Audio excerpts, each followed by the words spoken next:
Beautifully told. Just an incredible gift for all of us. And a couple of things I want to talk about, but just to start out is what sequence is this in your documentary making history? This is my first film, and I made it with a wonderful man named Dean Weatherall. It took us 3 years to make it, which includes, for any filmmakers in the room, fundraising. So we did 2 major shoots in France. What inspired this story was really, of course, my father, but I had the idea of his story was from when I was 5, you know. I wasn't raised with this Holocaust narrative in my family that was like a pervasive day-by-day thing, partly because he's amazing and he was never in a concentration camp and didn't consider himself a survivor, even though survivors would say, you are a survivor. So it wasn't a daily presence in my life, but the idea of his story was very profound for me. And what happened was, René and René Payasu, those 2 wonderful teachers that you all now know, my dad tracked them down in the 60s. He wanted to thank them and brought my mom along to Paris. And so they really reconnected. And when I lived in France right after college, before I even knew I wanted to be a filmmaker, I thought, wow, these are extraordinary young women. And younger women at the time, actually. We've all aged. And anyhow, I thought, and they never had children of their own, but they did adopt many French orphans from the war, and one of them actually ran an orphanage. So what inspired this, and then we'll get to more of the time thing, is that they wrote my dad, and this is of course before email, this was in 1996, they sent my dad a letter saying that there was going to be a reunion in Chabannes, and that's what you see near the end of our film. And I talked to my dad, and he said, Lisa, there might be a story. My dad and uncle got out early. They got out in 1941 before that roundup happened, and the other attempted roundups happened. So he didn't know of all of the drama that really went on. So after we heard about the reunion, I called the Payasu sisters, and they told me there was actually a much bigger story than we'd realized. And then I started calling people on the list, like Jerry and Ruth and Norbert, some of the people that are so dear to me that you got to know in the film. And I called Dean Weatherall. We were going to make another film. He was driving, I'll never forget it, to Home Depot.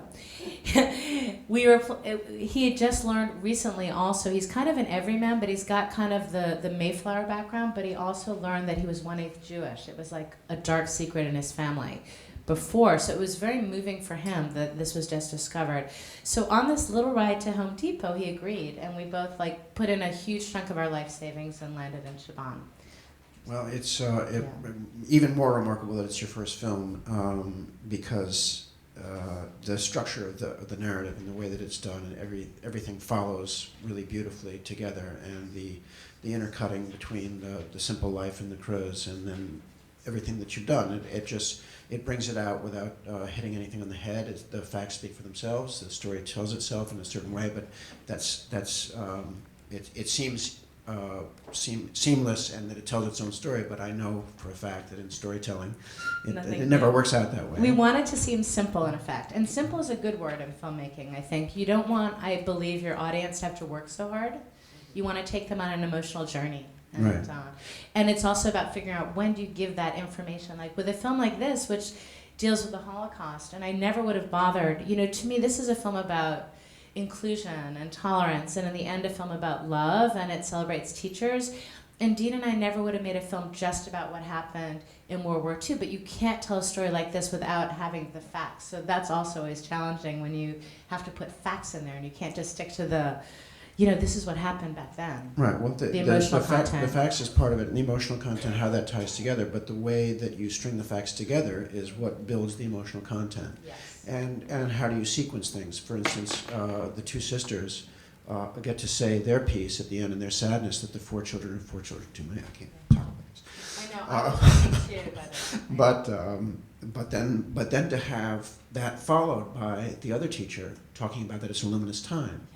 And that went to the question that I had at the time, which was, and I've seen other survivors speak, even when they did Diary of Anne Frank here at Bay Street as an educational production, and a survivor came, a survivor of the Holocaust came and talked in it. What amazes me through this film and through all these kinds of exposure I've had to it, is the incredible resilience of these people, that how unmarked they are by their experience. And I think it goes to that comment of it, it's a luminous time. There's the good spirit and the bad spirit, and being exposed to that kind of good spirit, that kind of power, I may be part of it. I mean, you grew up with your father, and yes, he got out earlier before a lot of the drama, but still, it's a childhood separated from your parents, as an orphan, under fear of death at all times, and yet go on, and Norbert, go on and have these productive and very positive lives. How not to be scarred by it? It's just incredible.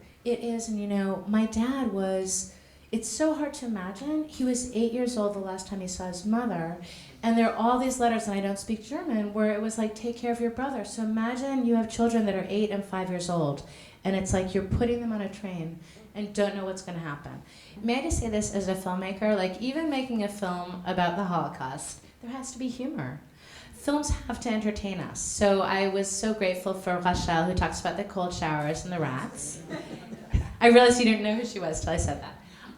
Her husband, Serge, was actually there, not all the time, but he took pictures. And do you remember that scene in the movie where we see the journal, the 170-page journal? After we did the first shoot in France, Dean and I, he had to go back to get work done, and I stayed for 3 or 4 more weeks and did research and found this treasure.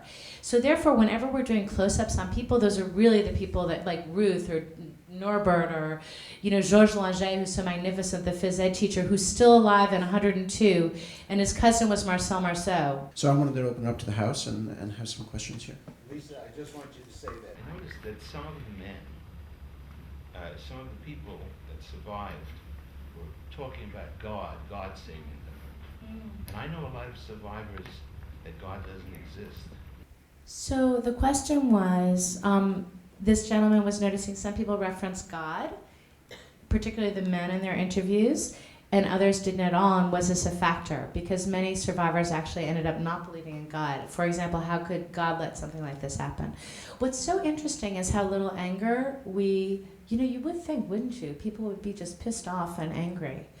I think they felt so grateful that this film is about people who helped save these children. So in the context of our conversations, God was not a big part. I wouldn't say nobody was really religious. Some people are very Jewish, like that's very important to them, like Norbert was. Jerry Gerard, who talks about maybe God is looking up there. I might even say that even if I wasn't religious, because it's kind of a spiritual thing. And unfortunately, I knew Jerry for such a short time because he died so shortly after we filmed. So anyway, it's a great question. I think it could go either way. Thank you very much for coming, and thank you, Lisa. Lisa. Thank you all so much. Thank you very much. Thank you.